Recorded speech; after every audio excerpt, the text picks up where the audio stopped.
Yo, what's up guys? So today we are gonna see, what if Tayuya lives with Naruto, and falls in love with him, part 2, hope you'll enjoy this video. So before we start, go check out the author of this fanfic, Synica, link is in the description, and also subscribe to my channel, and like this video. Next evening, Naruto, with the help of Kabuto, had figured out the distance to, and time required getting to Konoha with their current skill levels.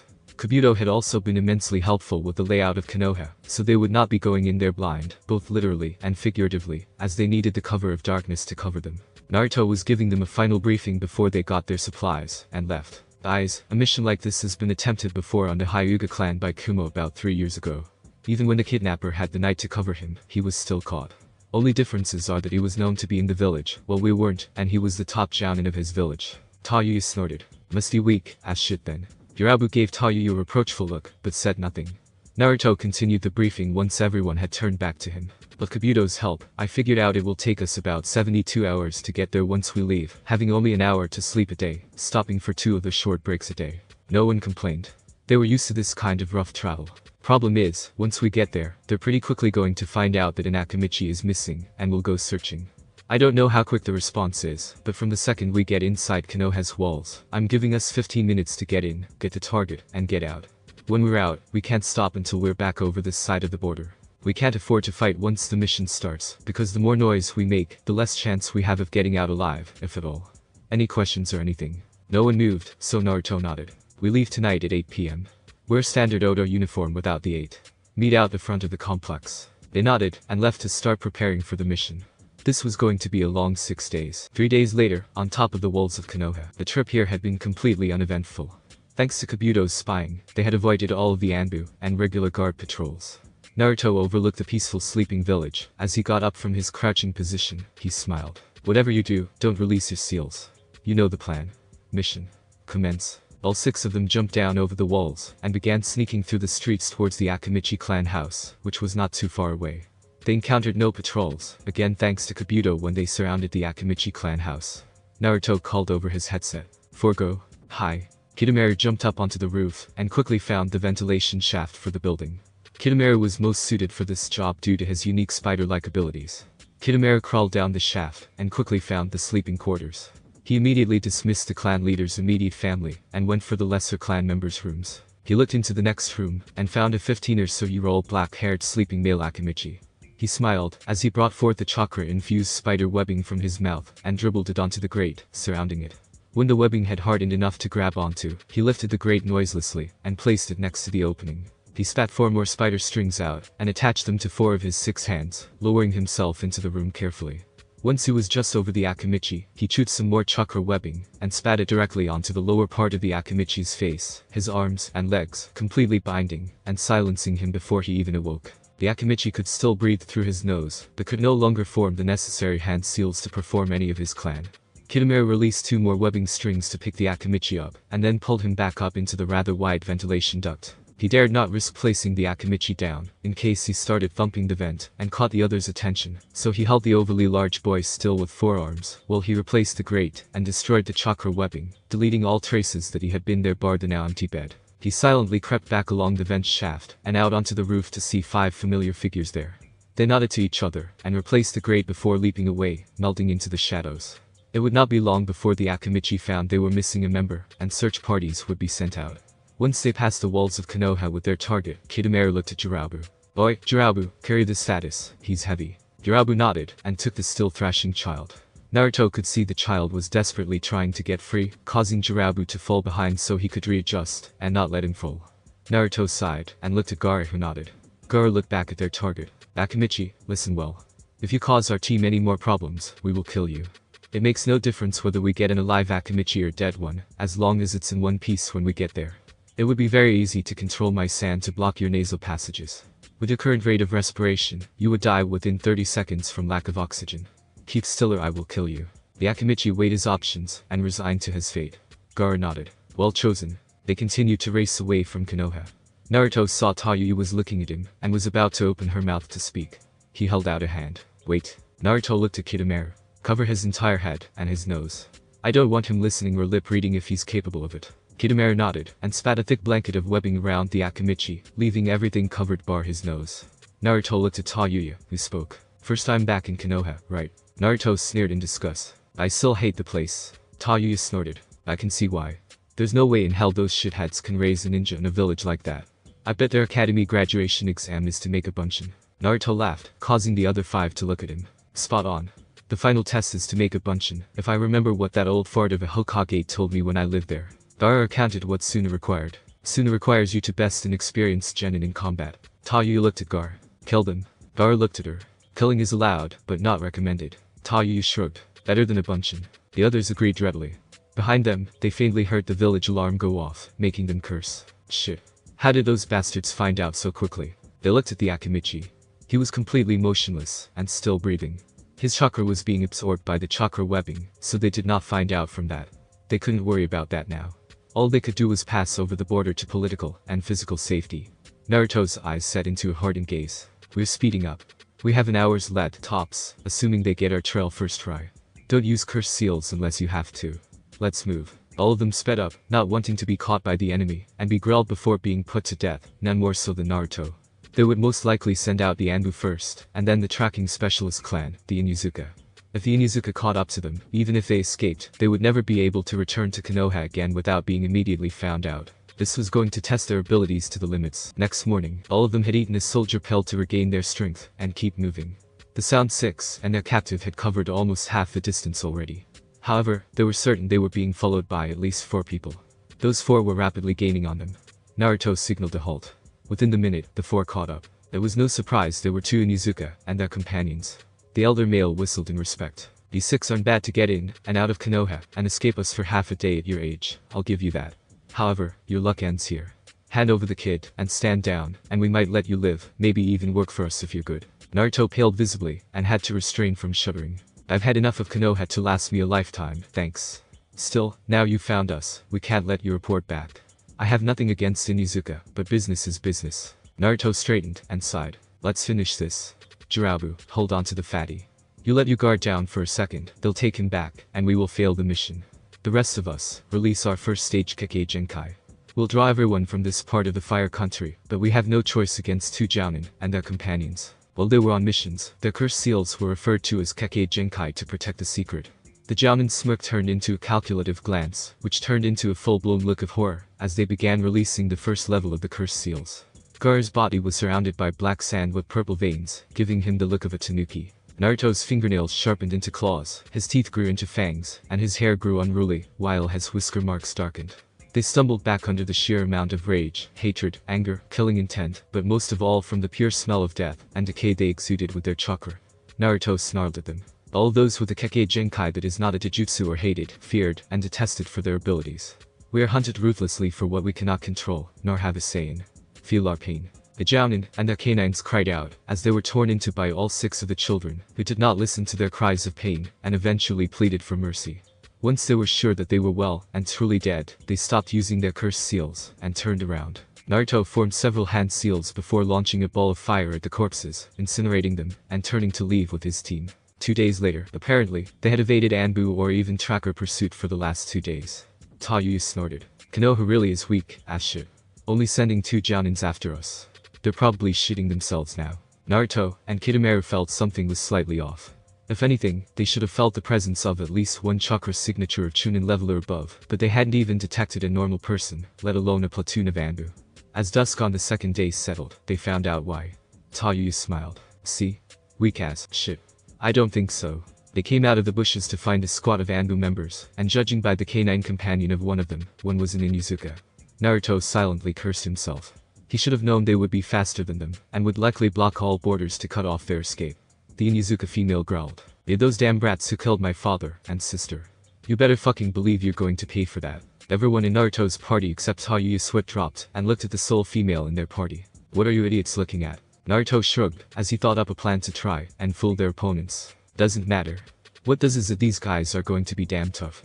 We really don't need this, considering we have to get past those Otonins again even if we get past here." One of the Anbu focused on Naruto. "Oto?" Naruto looked at him in a disinterested fashion. "Yeah, Oto. Didn't hear me the first time." The Anbu disregarded the remark. "You do realize that even though you've killed 2 Jounin of Konoha, you're no match for us, right? Just give up." Naruto laughed, catching the Anbu off guard. If we kick their asses with 1/10 of our power, what makes you think you'll survive? Naruto could see them get into battle stances, and he looked at them, as he smiled. Full second stage Kake Jinkai. That caught the Anbu by surprise, as the 6 kids in front of them began to release a substantial amount of power. After they had released Stage 1, Naruto opened his eyes, and grinned fiercely at them. Stage 1, release. Stage 2, Kai. The Anbu stumbled back from the sheer emotionally laced chakra the children were releasing. It was filled with hatred, loathing, sadness, pain, killing intent, sickness, and death. They all gasped, as each child's individual tattoo-like pattern glowed and covered their skin, while their other physical features morphed to resemble various kinds of demons. Naruto snarled at them, as his black chakra condensed around the middle of his 9 tails. One of the Anbu pointed at Naruto with a trembling finger. "It's Kyuubi brat." Naruto grinned before disappearing, reappearing with his claws penetrating the Anbu's armor. It seemed that the carnage the Kyuubi was capable of causing was still fresh on their minds. However, the 3 remaining Anbu quickly noticed Gaara growing out of proportion. They looked up in horror at him, as he towered over him and the surrounding landscape. They looked up at him. "What the hell is that?" Naruto grinned. "That, humans, is the weakest of the demon lords, the Shukaku." Naruto had intended to aim low with the emphasis on humans, but due to their massive amounts of fear, it was lost on them. All of them suddenly froze when a lilting melody wafted through the air. By now, their emotions were so out of whack, they couldn't think straight, and dispelling the genjutsu was the last thing they thought about doing. Naruto looked back at Tayuya and smiled. She was thoroughly enjoying tormenting these Anbu with whatever demonic illusion she was using. It was then that Kidamaru played his part and spat out his golden spider warbow. This one was slightly different, though. This one had 4 nooks to slot arrows into, meaning 4 shots instead of 1. All of them could tell the others were running out of chakra, so this was going to be a quick clean kill. Kidamaru spat out 4 arrows, 1 for each remaining Anbu, and 1 for Inuzuka's canine companion. He pulled all 4 back, and shot each of them through the head, not risking letting them live for any longer than strictly necessary. The Anbu were so caught up in their terror, they didn't see the arrows piercing their heads until it had actually happened, at which point they were dead. Naruto formed a massive fireball, again incinerating the Anbu's bodies. They say dead men tell no lies, but in this line of work, there was no such thing as truly dead men. Naruto and the others released their cursed seals, weakening at the knees, as they returned to their true forms, almost completely drained of chakra. Naruto motioned them forward, and they jumped onto Shodame's head, onto Uchiha Madara's head, and over the border to freedom. No one that had seen them was left alive, so they were fine, as long as they got out of sight of the border before they decided to rest. They more than earned it, considering their mission went as close to without a hitch as physically possible. 5 years later, Orochimaru's office. The Sound Seven had assembled in front of Orochimaru at his request. "I believe it is finally time to put my plans into action. During the coming Chunin exams, we will invade Konoha." The other's eyes whitened while Naruto had to stop himself from hugging his leader. Orochimaru smiled at Naruto. "I always keep my promises, Naruto-kun. And now is the time to fulfill the promise I made to you." Naruto had to stop himself from full-blown maniacal laughter. "Revenge?" Orochimaru's eyes lit up. "Indeed, Naruto-kun. And you 7 will be my main pieces. For these exams, each of you will have a specific duty. Kidamaru-kun, Jirabu-kun, Seiken-kun, Tayuya-chan. You 4 will be guarding me while I personally kill the Hokage. Naruto-kun, Gaara-kun. You will be leading the 2 parts of the invasion force. Kamimaro-kun, you will be assisting me with the Hokage. To give us the cover we need, we are sending 3 genin teams to compete in the exams. Up until the invasion commences, Naruto-kun, Gaara-kun, and I will be their stand-in Jounin senseis. However, for the main matches, to get close to the Hokage, I will need to assassinate the Kazekage and impose on him until the time is right to strike." Gaara smiled slightly at the mention of murdering his father, the cause of his early childhood anguish. This was the first part of his revenge. "Orochimaru-sama, I wish to be present when my father is killed." Orochimaru smiled and chuckled slightly. "But of course, Gaara-kun." Orochimaru looked over each of them before smiling with a glint in his eye that promised those who stood in his path pain. "We leave tomorrow morning at dawn." They nodded and left the room to gather the things they needed for the invasion. Naruto fell into step beside Tayuya as he remembered what had happened over the last 5 years between them. For the last several years, they had steadily grown closer. Up until they had hit puberty at the age of 9, they had pretty much been close friends. Once they hit puberty, however, as Seiken had put it so well, all hell broke loose. Tayuya had woken up much grumpier than usual one morning not long after her 9th birthday. When Seiken asked if it was that time of the month, he immediately regretted it when she slammed him into the wall with a power that made even Naruto jealous. A few weeks later, Naruto had been talking with them when his voice cracked, making everyone but Gaara howl with laughter. Even Jirabu couldn't help it and joined in. Naruto scowled at them and blushed beet red, mentally promising them multitudes of pain later. However, both Naruto and Tayuya were finding it rather hard to be around each other without something happening. Both of them would either catch themselves or even worse, would have others catch them staring at the other. After that, they were finding it increasingly hard to have a decent conversation without it ending in an embarrassing situation. Back in the present, Tayuya smacked him over the head with her genjutsu, bringing him out of his trip down memory lane. "Oi foxboy. I'm talking to you." Naruto snapped to attention. "Huh?" Tayuya snorted as she faced forward and kept walking. "You're going to enjoy this, aren't you?" Naruto's eyes lit up, and he cracked a wide smile at the thought. "Definitely. They'll find out what Konoha's favorite demon can do when he's pissed off." Tayuya couldn't help but smile at Naruto's expression. It was that of someone who was going to get sweet revenge, and thoroughly enjoyed doing it. Several days later, Orochimaru and the Sound Seven were racing through the forests of the Fire Country to the meeting point. They slowed as the forest stopped abruptly, and they came out onto a cliff overlooking Konoha from the south. Standing there was Kabuto, who turned to look at them, giving his usual over-friendly smile. "Good to see you made it, Orochimaru-sama." Orochimaru smiled as he gave a brief glance at Kabuto before looking over his unsuspecting prey. Orochimaru had his Jounin disguise on, which he would be wearing for the remainder of the time here up till the time the Kazekage was assassinated. Naruto and Gaara had undergone some physical changes, as well to keep anyone from recognizing them. Naruto's hair had been dyed platinum blonde, as well as changed from neat spikes to messy spikes, while his whisker marks had been carefully hidden with a genjutsu that would only release once he removed it himself. He wore an Oto 8, as well as a Jounin vest over black baggy pants, and a long-sleeve shirt. His normally piercing blue eyes were now blood red with the help of a genjutsu. Gaara had changed his hair color from blood red to copper red, changing his hairstyle from messy to neat spikes. The genjutsu hid the marks of insomnia around his eyes, while his normally tealer eyes were now canary yellow.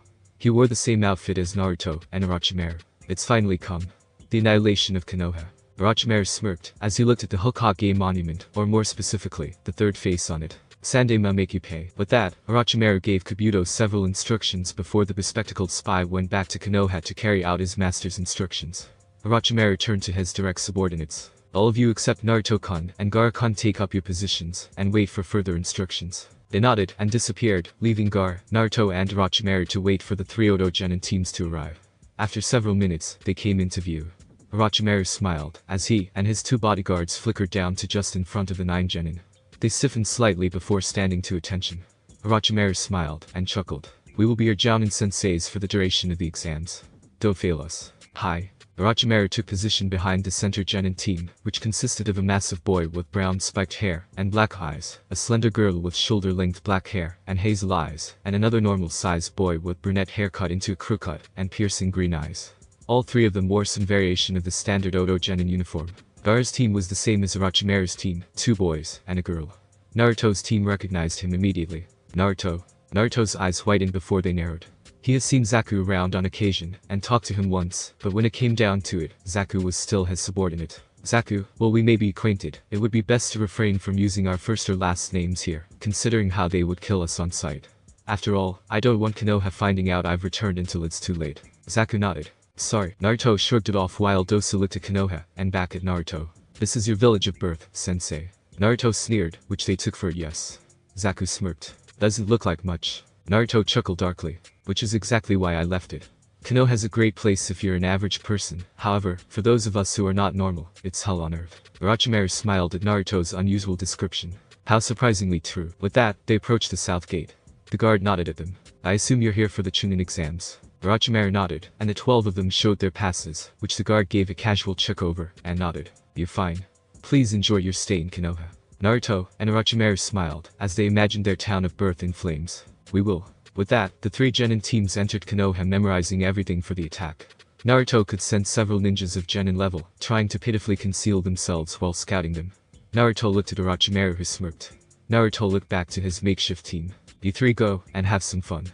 Don't cause trouble though." They smirked, and disappeared. Gaara looked at his team. "You too." They nodded, and disappeared.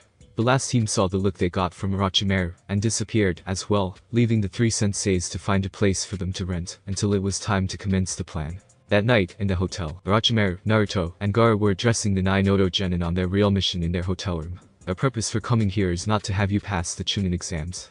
That is merely the cover we are using." The 9 genin's eyes widened. Naruto continued the explanation. "While Orochimaru-sama and Gaara's team will compete like the other teams, my team will have a special mission. You are to find Uchiha Sasuke of Konoha, and kill him. He is an obstruction to our plans, and must be dealt with. The 3 of us will be taking part in the second test to complete our part of the mission. On the start of day 5, either Gaara or I will check up on your team for status reports, depending on who finds you first. Do not seek us out or talk about us to anyone else in the exam, even to each other. We cannot risk being caught early. Are there any questions? The 9 genin shook their heads. So Orochimaru smiled at them. Live up to my expectations. All of them bowed, and went to their own rooms, completely unaware of how their mission was nothing but a front for the real mission. 2 days later, Orochimaru had called the Sound 7, as well as Kabuto, to him just after the first exam, saying it was time to put the next phase of the plan into action. They met Orochimaru near a graveyard where Orochimaru pointed to their targets Naruto, and Gaara released their partial disguises in case someone was spying on them, and the Sound 7, as well as Kabuto charged out at the unsuspecting grass genin. Kimimaro pulled ahead of the pack, and stabbed each of them through the chest with a bone sword, killing them with ease before the others got there. They admired Kimimaro's handiwork while Orochimaru came into the clearing. Thank you for waiting. After he said that, Kimimaro brought a hand up to his mouth, and coughed once. When he removed his hand, he saw he had coughed up blood. The genetic disease is taking effect. Kabuto looked at Kimimaro with mild concern. Is something wrong, Kimimaro-kun? Kimimaro let his hand fall to his side, and regained his stoic facade. No, nothing's wrong. Orochimaru smiled at the work. The job, Kimimaro-kun. Naruto-kun, Gaara-kun, you will assist me during this part of the exam. Take their faces. They nodded, and each of the 3 walked up to a corpse, performing it to steal their identities. Once they looked back up, they had taken on their appearance, and used a multi-layered henge to change their clothes to that of their targets. Orochimaru turned to the others. Scour the area to make sure we were not caught, and then return to your posts. Naruto-kun, Gaara-kun, we're going. All of them nodded, and began performing their assigned duties, leaving the bodies of the grass genin sprawled there, unconcerned about others finding them, as they headed to the second test. Not too far away, at Training Area 44, Orochimaru's team arrived with many others who had passed the first exam. They were pleased to see all 3 Odo teams had passed the first test. Naruto looked among the Konoha genin his own age. He didn't recognize any of them from his time in Konoha, but from Kabuto's information, he knew of them.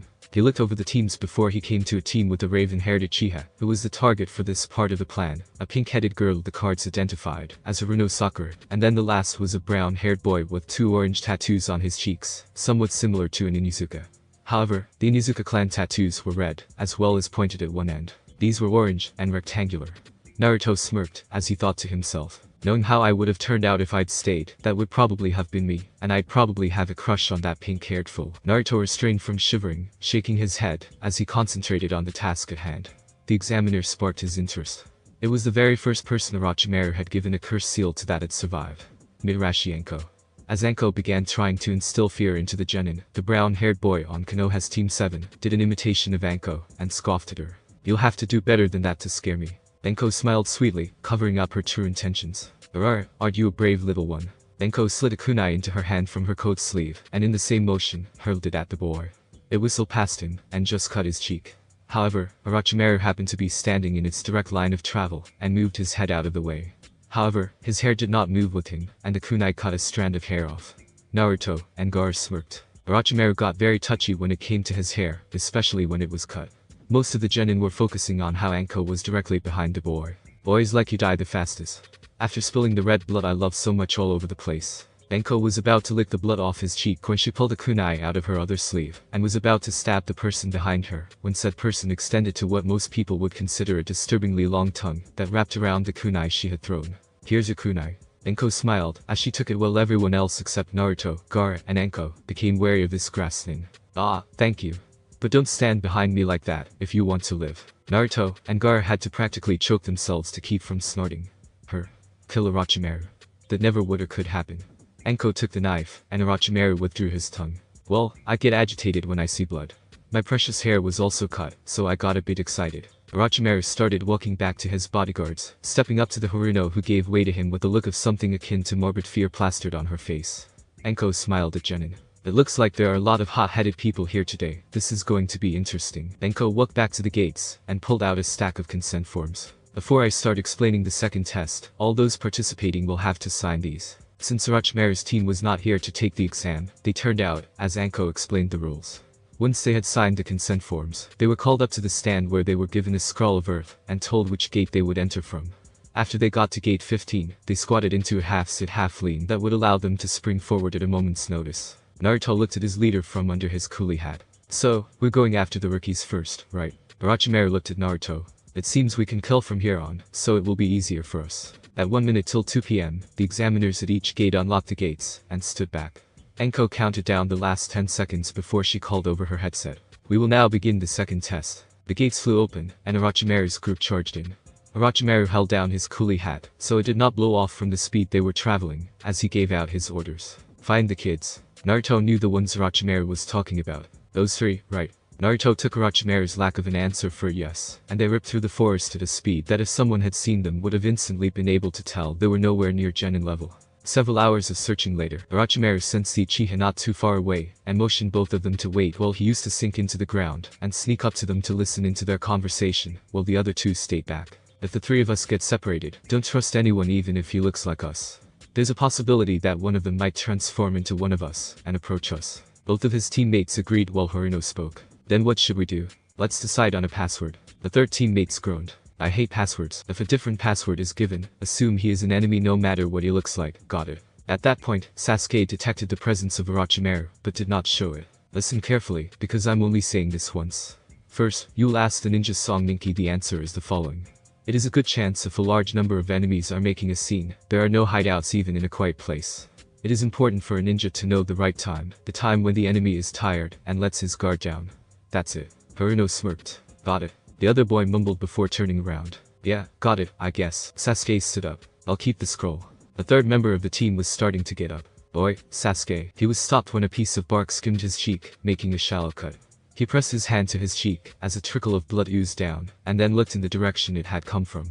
What was that? A distant rumbling and whistling sound could be heard from the direction Team 7 were looking in, which quickly got louder before they were enveloped in a massive gust of wind. A new enemy. All of them covered their faces with their arms before the wind exploded, sending a massive cloud of dust and debris high into the air that was visible from anywhere in the training ground.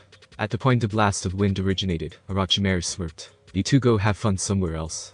I will handle this alone. Naruto smirked. Save some for me later. Sure. While they were in this exam, it would be wise not to reveal who they were, especially Orochimaru, so they addressed each other informally, and never mentioned their names.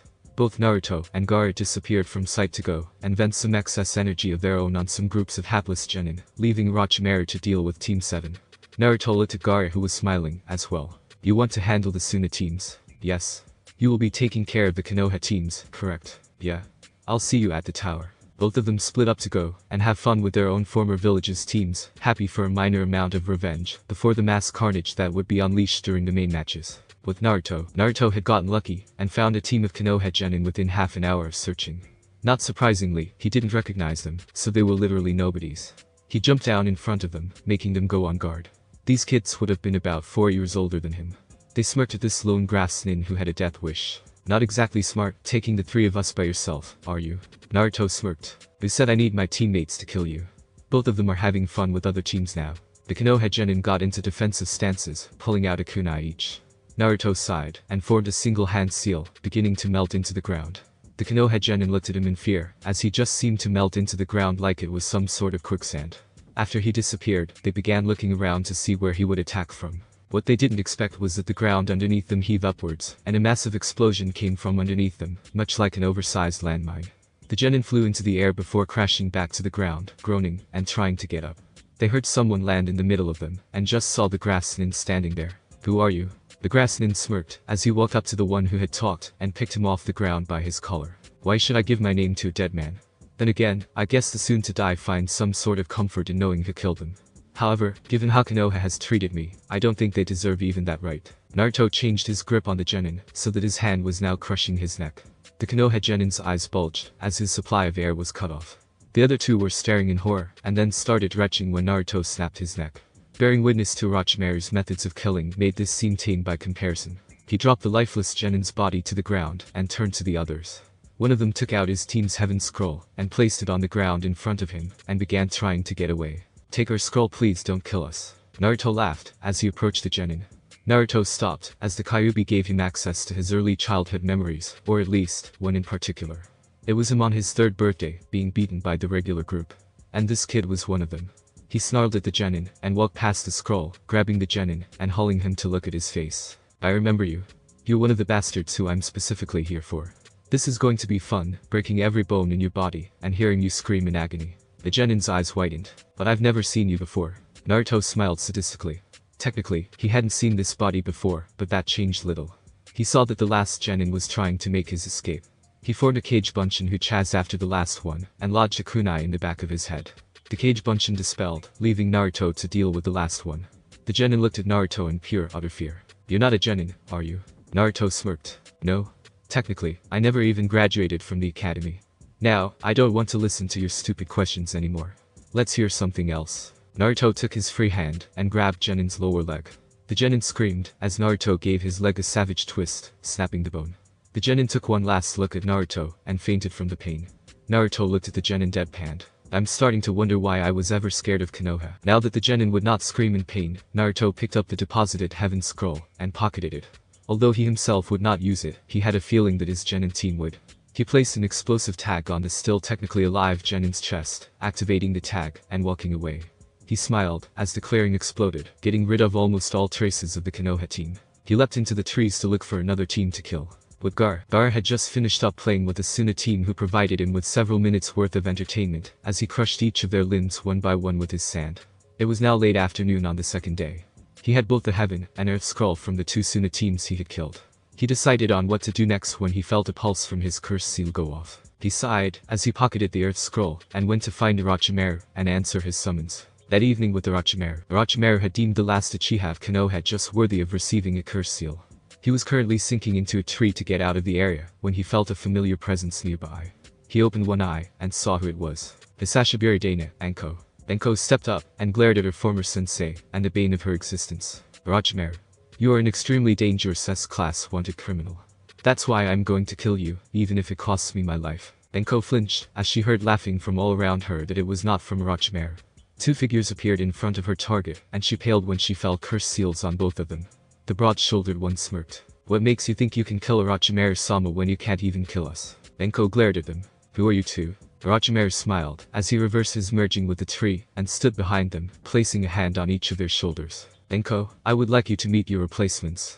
They're everything you were not: loyal, intelligent, and most of all, powerful. I would love to deal with you, but I believe I should not rob my subordinates of that pleasure. Fight them, and see what you could have been." Anko sneered at them. Completely brainwashed, how pathetic. Orochimaru laughed, causing Anko to look at him. "What's so funny?" Orochimaru smiled at her. "These two are exceptional." Anko gasped at them, as she began trembling despite her best efforts. No way. That's not possible." Gaara stared at Anko. "I cannot see what Orochimaru-sama ever saw in you. You bear the Heaven Seal, which is directly below ours in power, yet you waste such a gift. How stupid." Gaara extended his hand, and a wave of sand came out of his clothes, rushing straight for Anko. Anko dodged it, not realizing that the other had gone until he was behind her.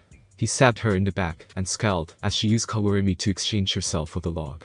Anko reappeared behind him and extended a hand, releasing snakes from her sleeve and entangling him, hurling him to the side. However, during this time, the other hand extended his sand again to grab her leg and throw her against the trunk of the tree, making a crater. Anko was about to get up when she felt the broad-shouldered one appear right in front of her.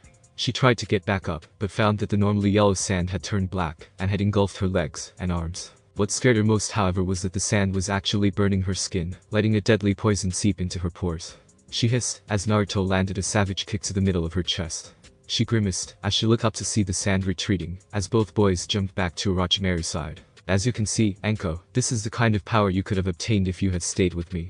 Neither of them were taking you entirely seriously, considering they only activated the first level of the Hell Seal. Anko pulled out a kunai and threw it at Orochimaru, who caught it between two fingers while walking forward, not breaking his stride. "It's useless. Since you have betrayed me, becoming a Takubetsu Jounin of another village, I would prefer it if you did not use mine." "Ha!" Orochimaru formed a half-ram seal, making Anko seize up in pain as she grabbed her neck. Orochimaru dropped the kunai and walked towards her, stopping right in front of her. She looked at him, just managing to talk despite the pain. "Why did you come? We haven't seen each other in so long, and you're treating me so coldly. Did you come to assassinate Hokage-sama?" Orochimaru smirked. "Who knows? However, I was planning on reserving some outstanding ones from this village." Anko grunted as she fell to the ground, her legs unable to hold her up any longer.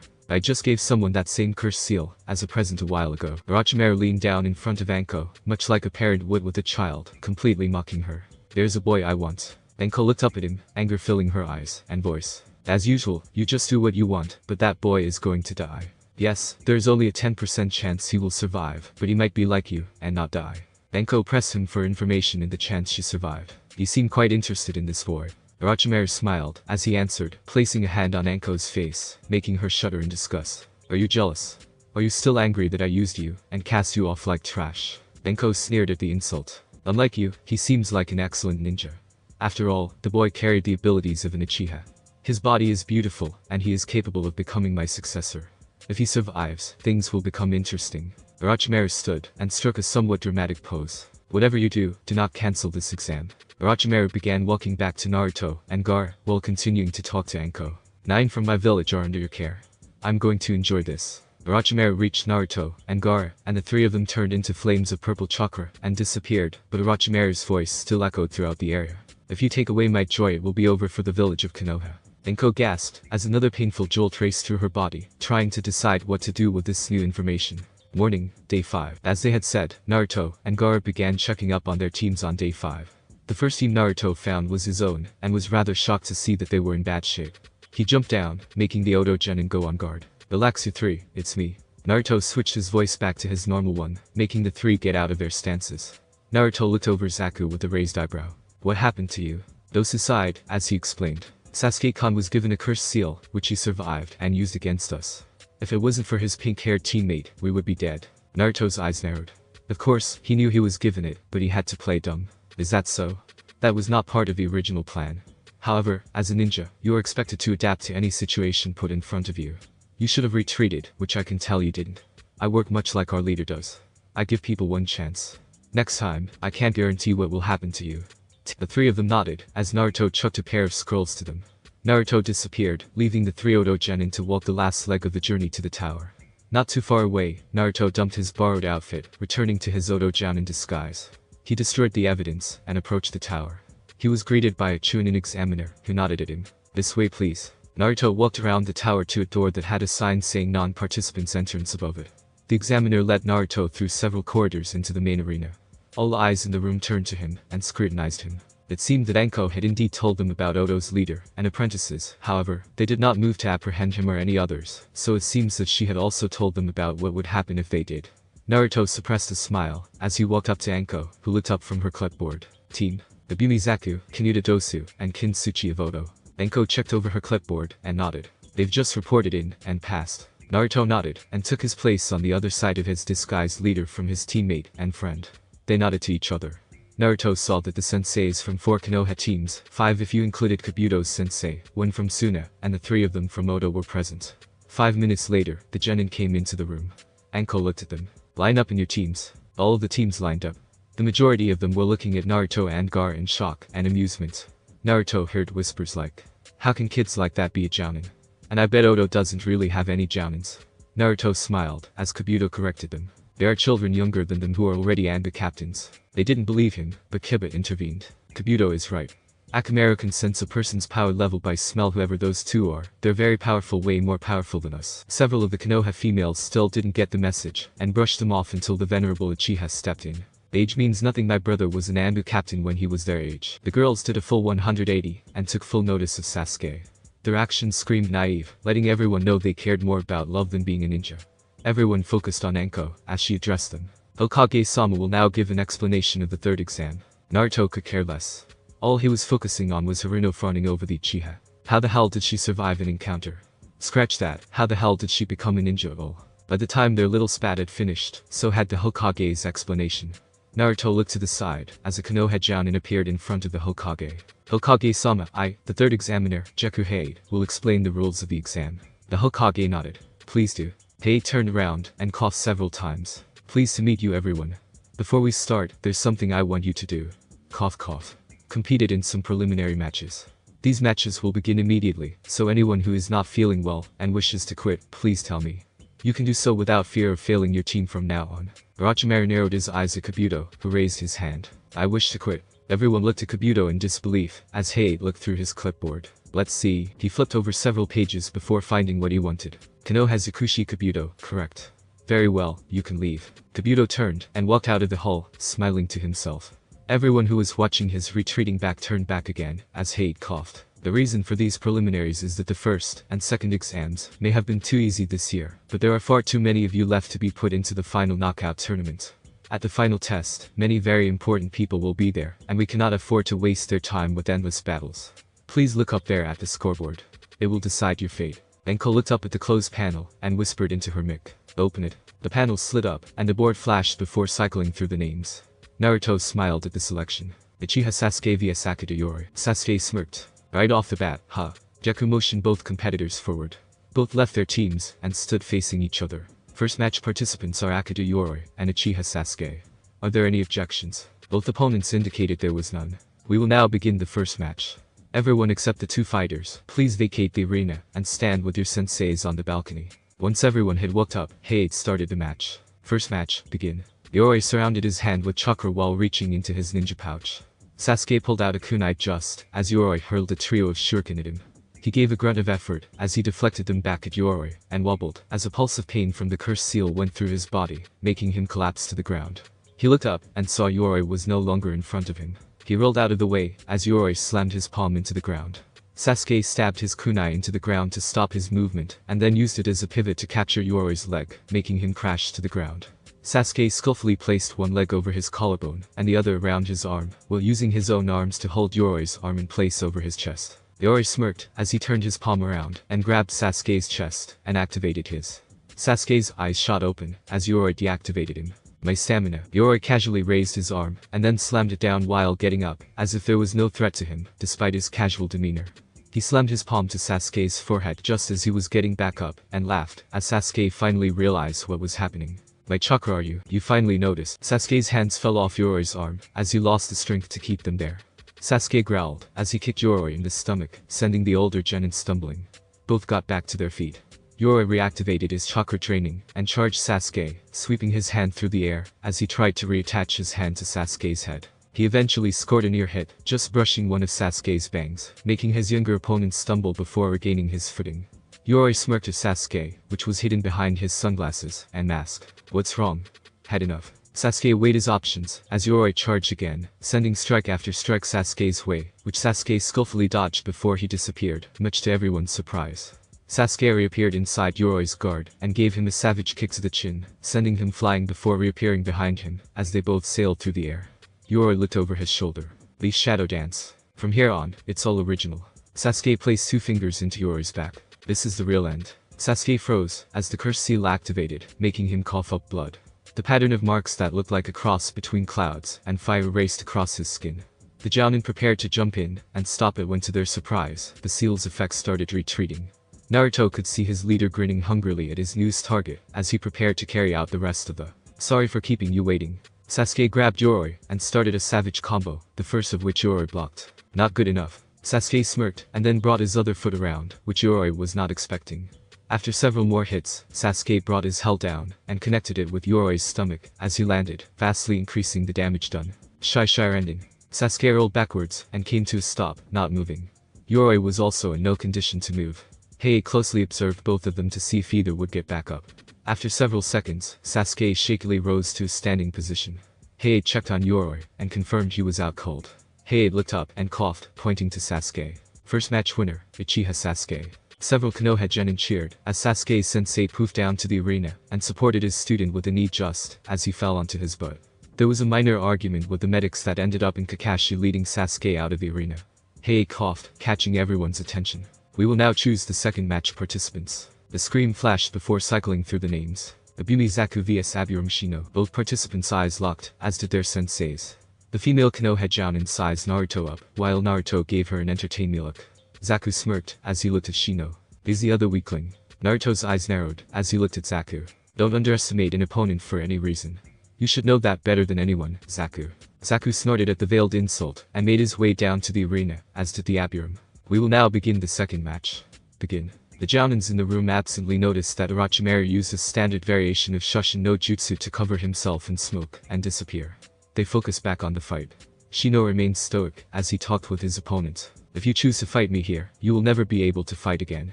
Give up. Zaku smirked as he began fumbling with his left arm. Somehow, this one still moves. Zaku pulled his arm out and crouched. One arm will be enough to beat you. Zaku tried to bring his arm around and take a seeping strike of Shino's head, which the Abiram blocked effortlessly with one forearm. Naruto's eyes widened as he saw Abiram's chosen style of warfare begin. You cannot win with a single arm. Zaku snarled as he lost his extremely short temper. Learn your place. Zankyu. Abiram was caught in a particularly violent gust of wind that sent him sprawling, much to most people's shock in the room. Zaku smirked. Smokin'. Shino was in fact doing just that. He was literally steaming from the attack, as he lay on the ground. Not too far away in another room, Kakashi was just finishing the last of the kanji needed for the Fuinjutsu he was about to perform. He stepped back and admired his handiwork. This is going to sting a bit, okay? Sasuke nodded, as Kakashi performed a short chain of hand seals. Fujihoin. Kakashi placed his hand on Sasuke's cursed seal, making the Uchiha stiffen, and then scream, as the area was bathed in a white light. The lines of kanji floated along, disappearing underneath Kakashi's hand. Once the last of them had been set in place, Kakashi lifted his hand, and the light died down. Sasuke fell onto his hands and knees, as Kakashi explained what he did. If the cursed seal tries to reactivate, the power of the evil suppressor will hold in, but it relies on your will, as a power source. Should you ever doubt your own power, the seal will reactivate. Sasuke nodded slightly, as he collapsed, completely exhausted. Kakashi stiffened, as he heard a voice behind him. So, you can use Fuinjutsu now you've grown, Kakashi-kun. Kakashi whipped around, as the figure came into the light, bathed in an aura of disgusting purple chakra which Kakashi would recognize anywhere. Orochimaru, I'm sorry, but I have no business with you. I do with the boy behind you, however. Please step aside. Kakashi steeled his resolve. Why are you after Sasuke? Orochimaru smirked, and decided to take this to a personal level. You're lucky, as you got what you wanted already. Kakashi's eyes narrowed. You didn't have that very long ago. The Sharingan in your left eye. Kakashi's eyes widened, as he gasped. I wanted to. The powers of the Uchiha, that is. Back in the arena, everyone from Konoha looked in horror, as their comrade lay on the ground, surrounded by smoke. Zaku took his hand back, and smirked. Come on, get back up. People soon became aware of a scurrying noise that was rapidly increasing in volume. Naruto sighed. This is how far Zaku could get. All that he had going for him was realizing the situation he was in, and surrendering. What trick are you trying to pull? Naruto cringed. This was making Oda look bad. He had no clue Zaku looked behind him, and saw an army of bugs coming from behind. Shino held up. These are called Kikai bugs. They will attack their prey in groups, and consume their chakra. If I attack you with this many, you will without a doubt never be able to fight again. Zaku looked back at Shino, and glared. If you do not want that, then give up. This is the suggested course of action. If you use that move from before, I will have the bugs attack you. If you use the attack on my bugs, I will attack you. Regardless of which choice you make, you cannot win in this situation. Shino formed a Taurus seal. You are supposed to keep your trump card until the very end. Naruto saw Zaku's reaction, and prepared to step in. He was most likely going to fight. Zaku's scowl turned into a twisted snarl of hatred and rage. Zaku began shaking, as he leveled his left arm at Shino, and then ripped out his right arm, forcing it to reveal the airhole. As Naruto expected, it was in the same condition as the other one. Naruto called out to his student. Zaku, enough. You would do well to give up. Back with Kakashi and Orochimaru. What is your purpose? Orochimaru smirked, and gave a convoluted answer. The recently made Itagakure no Sato is mine. You understand if I say just that, right? Kakashi snorted at the implications. What a stupid ambition. Orochimaru smirked, as well. That was blunt. But to accomplish that ambition, I need pieces to become my arms and legs, and accomplish things for me. Matches. Everyone in the room looked at Naruto, expecting an explanation. Zaku ignored him, and began gathering chakra for his attack. Naruto snarled, and warped down to the arena, grabbing Zaku by the neck, and lifting him off the ground, much to everyone's horror. There were cries of he strangling his own genin. And the like, which Naruto laughed at. Zaku, this punishment is extremely light compared to what you would have just inflicted on yourself. You and your teammates were already on very thin ice, and then you disregarded my orders. Do you know what the punishment for insubordination is in Odo? Kakashi and Orochimaru. So Sasuke is one of those pieces. Orochimaru smiled. Not quite. Sasuke-kun, like the other two jounins with me are supreme pieces, while the genin taking the exam right now are matches. Zaku couldn't answer, so Naruto answered for him. Death. Everyone gasped, as the jounin prepared to interrupt the death penalty when the other remaining Odo jounin called out. Konoha and Suna, this is not your place to interfere. This is an ongoing Odo problem that will be dealt with, as our laws dictate. Any act against us now is an act of war, a war which you will not win. Stand down or face the consequences. The Konoha jounin gritted their teeth, and stepped back. The Odo jounin was correct. They could do nothing without starting a war. All of the Konoha and Suna genin were shocked and scared out of their minds that Naruto was physically capable of rendering a boy at least a year his senior immobile while he talked to him. The jounin, however, were more shocked that he would do it, rather than simply being capable of it. Zaku stared at Naruto in hatred, and managed to gasp out his answer. What the hell would you know? I had him beat. Naruto snarled, as he threw Zaku to the ground, ripping off his aid in the process. You have no idea what you were about to do. However, that is not the point. When I give you an order, you will follow it to the letter. I'm surprised you were even given this aid. You possess mid-genin level power, and sub-genin level analytical abilities.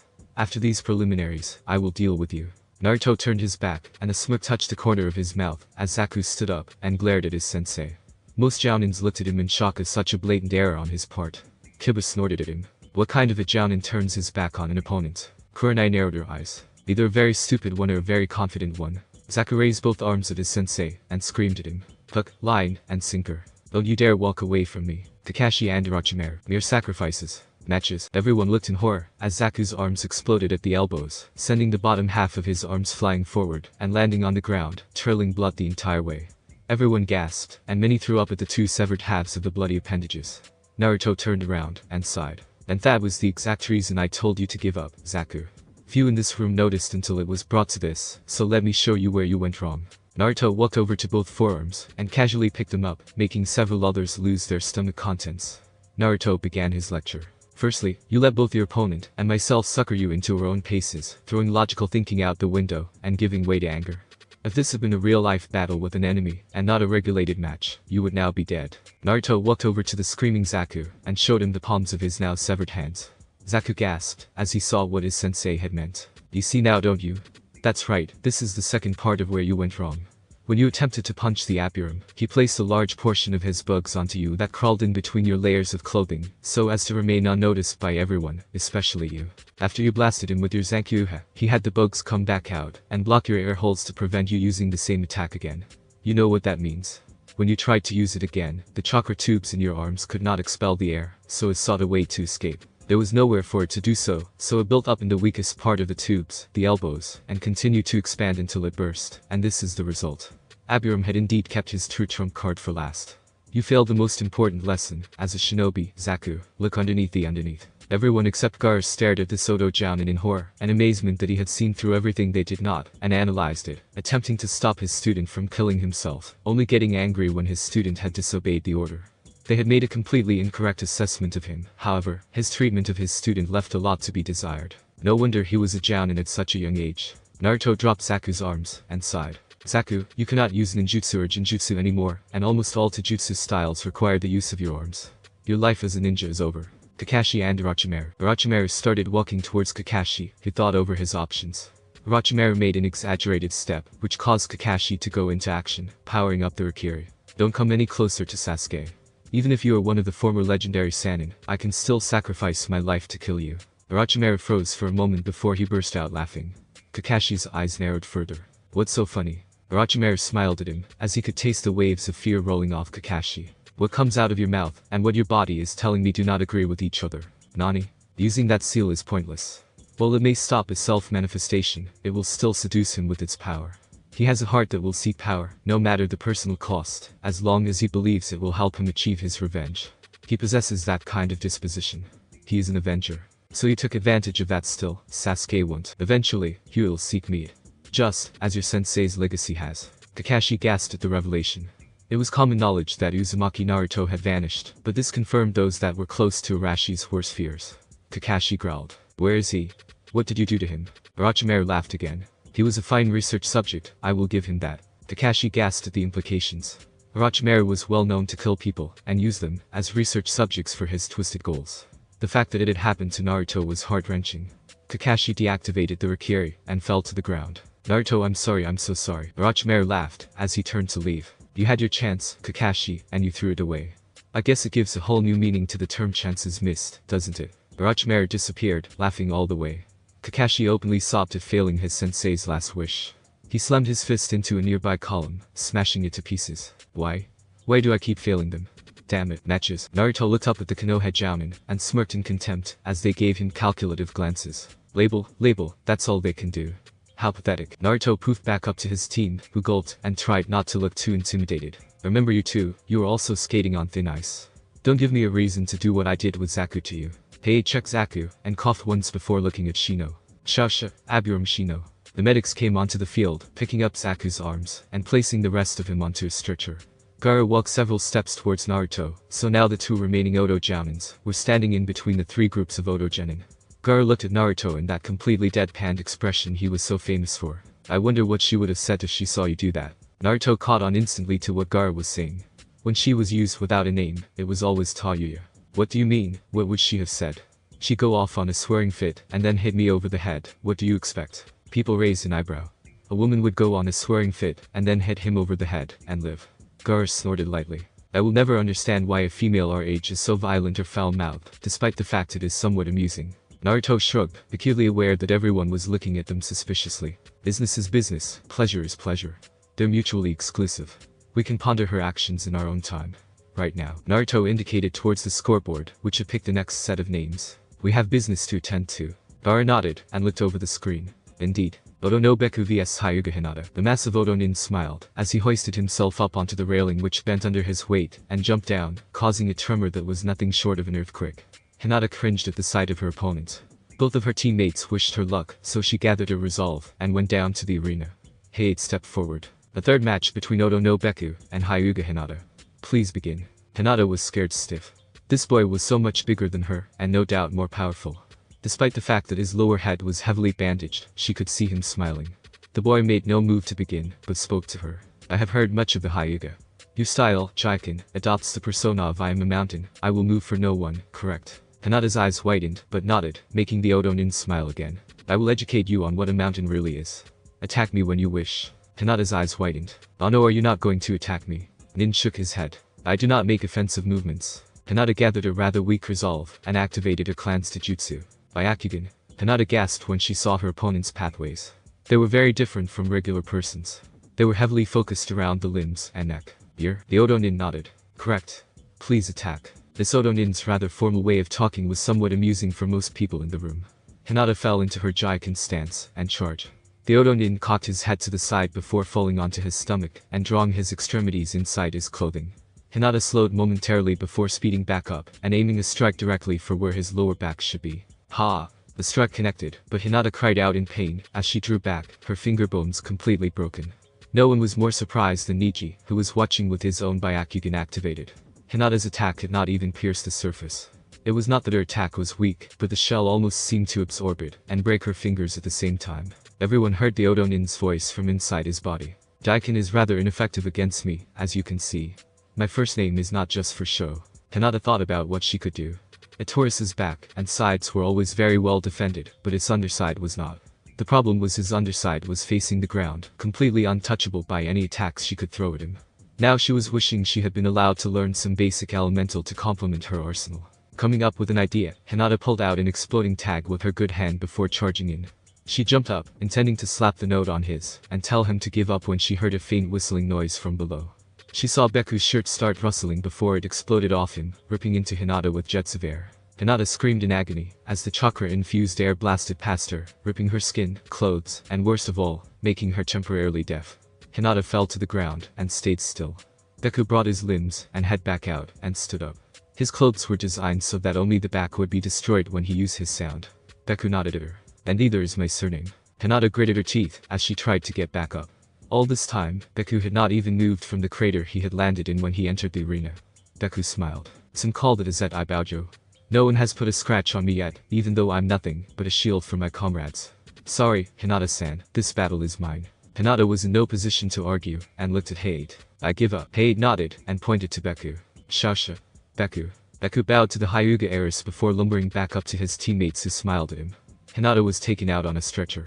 Heiid coughed, catching the attention of everyone. We will now announce the next match. Everyone looked back up at the board, as it flashed, and began cycling through names.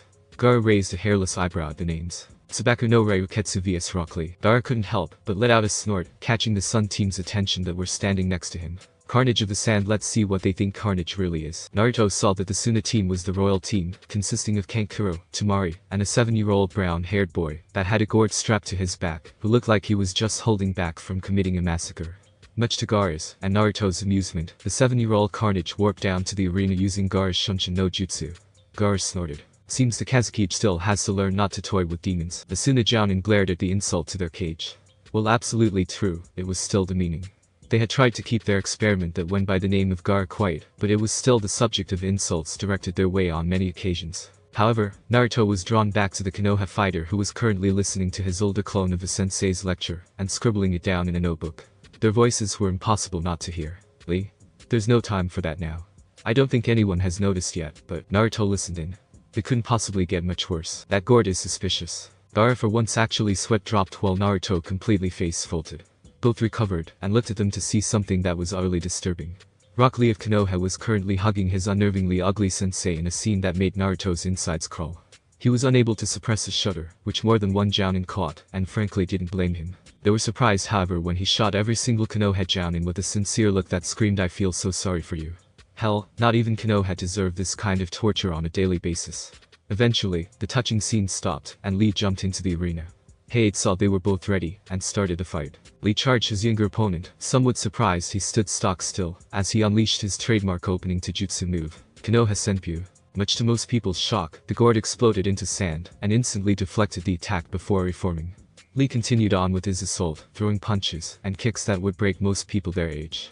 This carnage of the sand could not form sand other than his own gourd, which meant that the Kazukiage had sealed a no-name Tanuki into this child, in a desperate bid to replace Gaara. Finally, the 7-year-old child went on the move, and extended his gourd sand out to try and catch Lee, who backflipped several times before jumping up onto the fingertips of the Ramhan seal statue.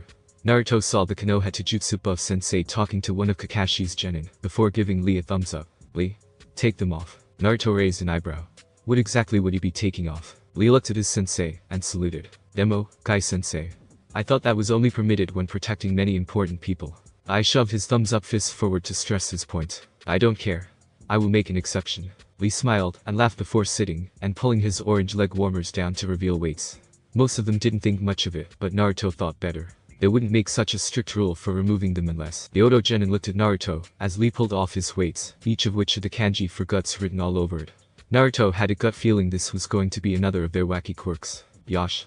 I can move much easier now." Lee dropped the weights, as they sailed towards the ground. When they hit, Naruto's suspicions had been confirmed. Crash. 2 huge plumes of dust and stone rose into the air from the impact of the weights. Practically every single person in the room showed some kind of expression that clearly said "what the hell." Naruto shook his head. Bunch of Taijutsu freaks. The jounin known as Guy put 2 fingers together and pointed into the arena. "Go, Lee." Lee nodded enthusiastically. "Asu." Lee practically vanished into thin air, much to the majority of people's shock, reappearing behind Ryuketsu, and punching straight through the sand barrier. He disappeared again, reappearing on the other side of Ryuketsu to again punch through the sand barrier, disappearing before Ryuketsu could even turn his head fast enough to see him. This went on for around 30 seconds before Lee jumped up, spinning incredibly fast, landing a savage kick to his opponent's head.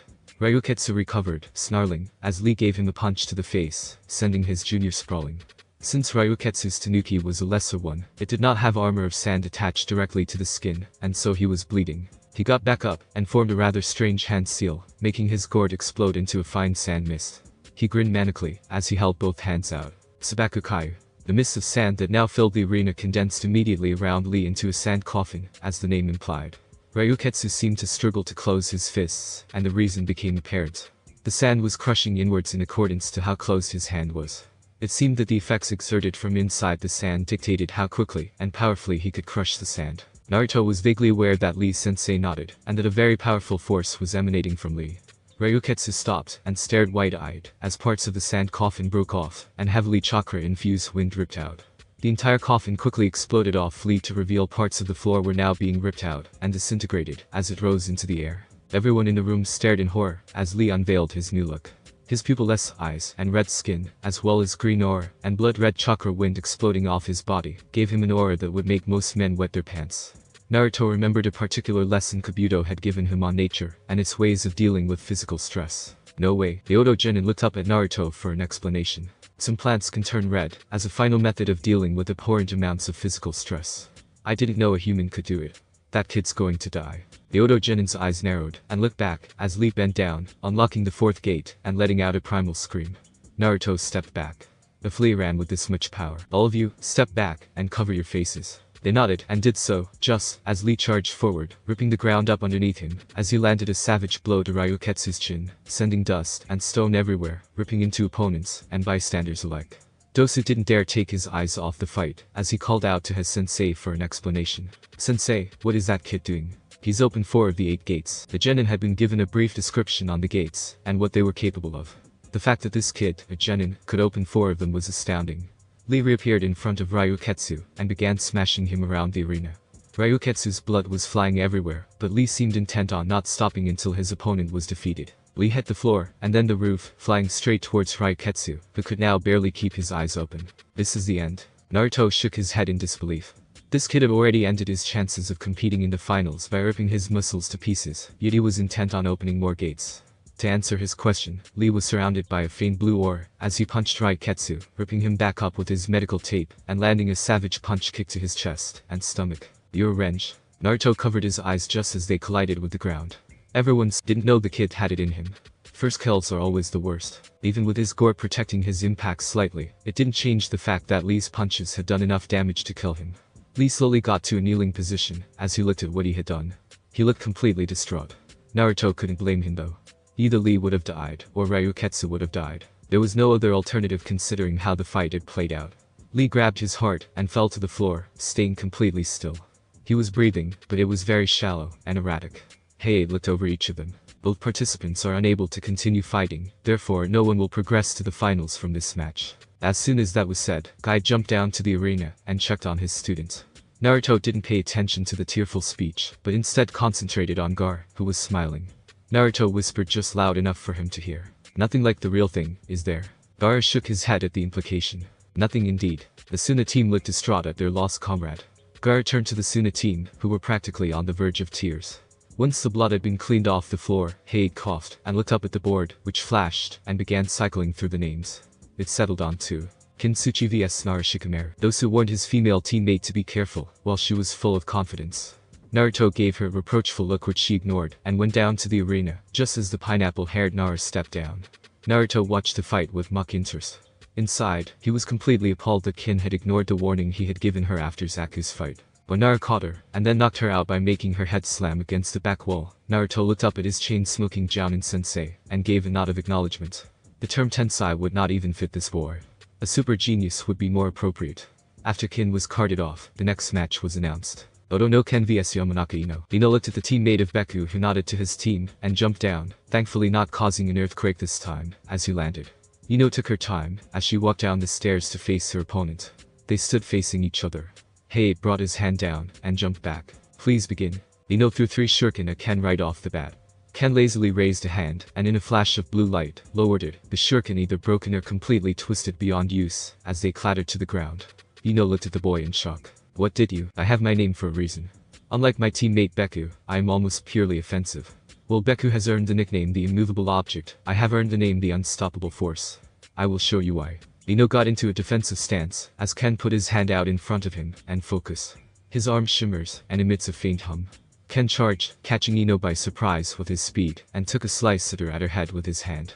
Ino just ducked under it, but her hair was not as lucky, as he completely severed her ponytail with his hand. Ken jumped back, as Ino looked in shock, as her hair was falling around her. How did you do that? I didn't see you use a weapon. My body is my weapon. I am able to turn any part of myself into a weapon by emitting vibrations through my body so fast I can cleave metal with my hands or feet. This is why I have earned myself a title on the battlefield. Ino began to see red. If you have so much time to take care of your hair, may I suggest training instead? Ken charged forward, but was forced to stop by something clinging to his legs.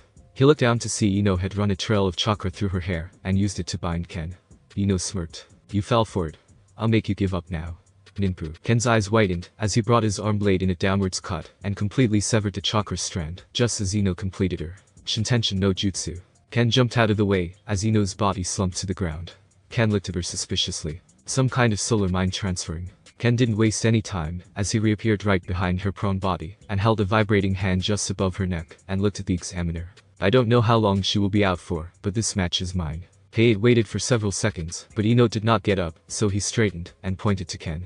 Shaosha, Ken. Ken walked back up to his teammates, while Ino returned to her body after 30 or so seconds. She looked around, and sighed, seeing that she had lost. She got up, and trudged back to her teammates.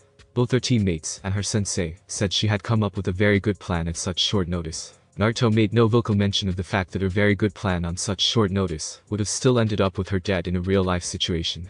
If Konoha Genin's confidence was so low as to have to need that, they were a generally weak bunch indeed. Heiei coughed, and the screens began cycling again. Temari vs Tenten. Temari saw red when the female of Lee's team was chosen, and she smirked at her. Temari jumped down, and stared at the Konoha Kunoichi with a smile that promised pain. Tenten took her place opposite Temari, as Heiei started the match. Hajime. As Naruto predicted, Temari toyed with her opponent before going in for the kill. After unleashing a Kamitachi, Temari placed her clothes fan on the ground, sticking upright. Tenten fell out of the chakra-infused cyclone, and landed back first on the butt of Temari's fan. She coughed out blood, and fell limp, much to Temari's amusement. That was boring. Very, very boring. Temari threw Tenten back towards her side of the arena, and smirked as she hit the ground, being cut by her own weapons before coming to a stop at the wall.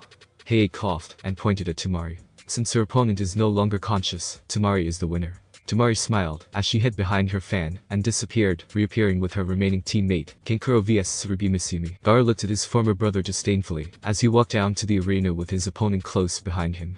Once Heiei confirmed that both opponents were ready, he started the match. After what most of the genin thought was a cruel but certain victory when Misumi broke Kankuro's neck, Kankuro's face crumbled before revealing that Kankuro was not the Kankuro they were expecting, but a puppet, which the real Kankuro was controlling from the package that was formerly on his back. Kankuro smirked as he got his own personal revenge for his half-brother's death at the hands of Konoha. You'll be even softer if I break your bones, right?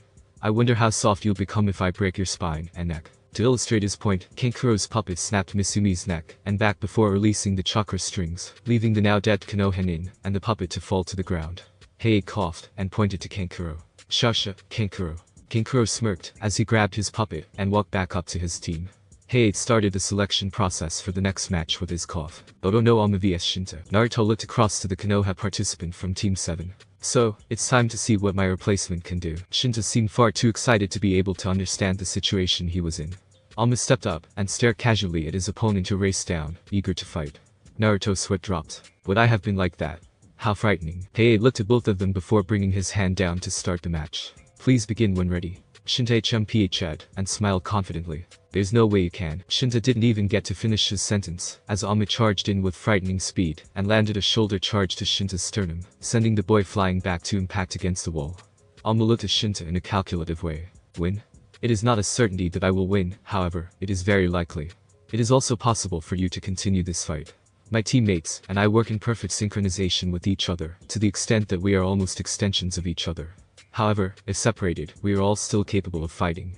Now, will you stand up, or will you submit? I do not mind which you chose. Now people could see why each of the three from this boy's team was so unique and specialized.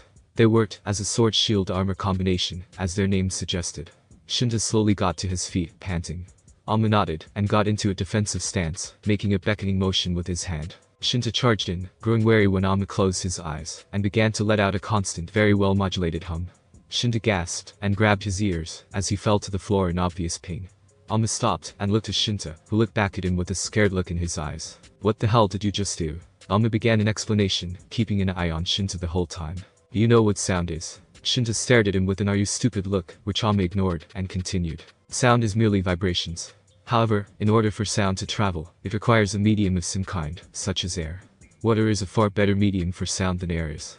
A human body consists of around 70% water, making it an ideal amplification and transmission device for sound. I simply use my chakra to redirect my hum through my entire body, turning it into an amplification device, which I am then able to direct at any target I chose, using my chakra to do so. Since I use my chakra to amplify and direct my attacks, my body is unharmed. However, to anyone who is anything but a clone of myself, it can be a minor deterrent, or a force which can rip your entire body apart, depending on how much chakra I decide to use in the process. Now how will you fight? Most of the jounin in the room looked at Alma in amazement. To be able to amplify and direct the vibrations of one's vocal cords should be a physical impossibility. Odo wasn't called that for nothing. Shinta rose shakily and charged, pulling out a kunai and hurling it at Alma, who held out both hands in front of him, making the kunai hit some sort of invisible barrier and drop to the ground. Shinto did not stop, as Alma let out a slightly louder hum, making Shinta grab his head and scream in agony, rolling around on the floor before passing out. Alma looked at Heiei, who checked Shinta's vitals before standing up. Alma's opponent is incapacitated, making Alma the winner. Alma walked back up to his teammates while Shinta was carted off.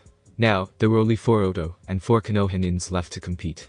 The screen flashed and cycled through to the next pair of names. Dosu Kanuta vs Akimichi Chauji. As Naruto predicted, Dosu was able to win with ease, ending the fight by getting Akimichi stuck in the wall, while he transmitted sound throughout his body, essentially cooking him. Like Alma, I can transmit sound through others' bodies, just like I have with you. Earplugs or not, your body is nothing but a giant ear, which I have taken advantage of. Heiei called the match. Shaosha, Dosu Kanuta. Once Shaoji had been taken away, the next match was announced. Odo no Rai vs Hyuga Niji. Niji stepped down and faced off against his opponent. Rai was very familiar with the Hyuga Jujutsu, as they had been thoroughly briefed on the main aspects of Konoha during their history lessons. Niji smirked confidently. You should give up. Destiny has brought us to this battle, and fate has dictated I shall win. Rai raised an eyebrow at this completely arrogant statement. Tell me something. Did this fate tell you that you would be blinded by the end of this match? Niji scowled at the implications, settling into his clan's trademark Taijutsu stance. Heiei began the match, as Niji charged in, Byakugan active, and going for a strike to the heart to finish him. However, his opponent made several hand seals, and announced his Ninpu, Rai no Jinwaku. People covered their eyes and ears, as the booming sound and blinding light of crashing lightning echoed throughout the arena. When people opened their eyes, they saw Niji looking around desperately with his Byakugan activated. Rai smirked. No point in looking around like that. This isn't a Jinjutsu, nor was there any lightning. Seems that all-powerful Taijutsu of yours isn't all that great. What Rai was not ready for was Niji smirking, as he charged in, landing a blow to Odonin's heart. Rai coughed up blood, and looked up at Niji in shock. How did you do? Niji smiled. If I cannot follow you with my eyes, I will follow you by your voice. It is true that I am temporarily blinded because of my proximity to the, but I have learned the exact location of every single tenketsu in the human body, and judging by the location your voice was coming from, I attacked where the heart should have been. As I have said, fate has decided the outcome of this match. Rai dropped to the floor, and stopped moving. Niji smirked and straightened, waiting for the match to be called. Heiei coughed, before pointing to Niji. Shasha, Niji. The medical teams carted Rai away, while the last medic checked Niji's eyes, and used a simple healing to clear his vision. Niji walked back up to where his sensei was, completely wrapped up in his victory, and praised looks from Konoha. Heiei coughed, catching everyone's attention, as the board began cycling through the names. Genji Yudo vs Sinizuka Kiba. Kiba walked down to the arena, as did Yudo. Both of them faced off, while Heiei started the match. Please begin. Kiba ducked down into a beast-like stance, and snarled at his opponent. I don't know what kind of attacks you use, but I'm not going to let you use them. Kiba disappeared, much to his opponent's shock. Yudo did not have time to react, as he was punched in the gut, sending him flying back, and crashing into the wall, before he hopped back out, and charged Kiba, who charged straight back at him. Both of their fists impacted each other's faces, sending them sprawling. They got back up, and tried again, ending in a much similar result, as the last exchange. Kiba snarled, as his dog jumped on top of him. Let's do it, Akamaru. Akamaru barked in agreement, as Kiba performed his two trademark clans. Boju and Inpu. Shikyaku no Jutsu. Kiba was surrounded by an aura of chakra, as his fingernails extended into claws. Once the transformation had finished, he smirked. Boju and Inpu. Jurjin Bunshin. Both of them were geez, you don't talk much, do you? That doesn't matter, this is the end. Gatsuga. Both Kiba and the Kiba clone jumped into the air, and began spinning fast enough to turn into great tornadoes, which were directed at Yudo. At that point Yudo spoke for the first time. This is why I do not speak often. Most people in the room froze, as their sense of hearing was completely disoriented from the sound of Yudo's voice.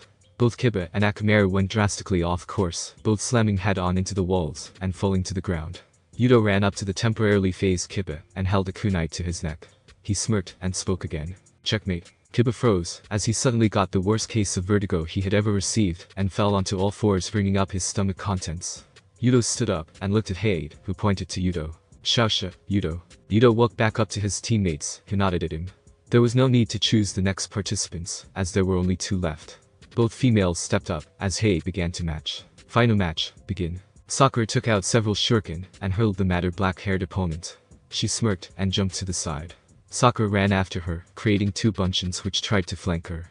Sakura exploded her bunchins just before she got to her opponent, creating a smoke screen. She came out of the smoke screen, and punched where the Odo Kunoichi was supposed to be, but was shocked to find she was not there. However, she did hear a whistling sound from her right, and just turned her head enough to see her opponent out of the corner of her eye, charging in with speed that put Kiba to shame. Her fist extended, and grabbed the back of Sakura's neck. Like my friends up there, I am able to use sound to attack. My methods are not pretty. So, unless you want to end up brain dead, I suggest you give up. In this position, Sakura really didn't have a choice. She turned her head slowly, and looked at Heiei. Do you wish to give up? Sakura, not trusting her voice, nodded. Shausha. Miss Ado. The dark brown-haired girl let go of Sakura's neck, who gasped, as her lungs flooded with much-needed oxygen. Heiei sighed in relief now that his job was essentially over. This concludes the third test's preliminary matches. Could all genin who have progressed please line up down here? We will now give an explanation for the third exam. The 11 presidents who had passed came down, and lined up in front of the 3 examiners, and the Hokage. After they were given an explanation, as to where, and when it would be held, as well as why it was so important that it be held, Anko came around to them, and let them pull a numbered piece of paper out of the box she was holding. Once all of them had their numbers, they were asked to call them out. Masato. 2. Yudo. 7. Dosu. 11. Ame. 1. Ken. 10. Beku. 6. Niji. 5. Kenkuro. 3. Tamari. 8. Shikamaru. 9. Shino. 4. Anko nodded after she heard their numbers, which would mean that he's 12. Ibiki, you finished. Ibiki nodded and turned around his clipboard, showing them the lineup for the matches. They nodded as they saw how they were lined up. Some of these matches should be interesting indeed. The Hokage told them to train or rest for the next month and report to the stadium before dismissing them, leaving them to their own devices. Thanks for watching my video, and make sure to check out the author of this fanfic. Link is in the description. See you next time. Till then, sayonara.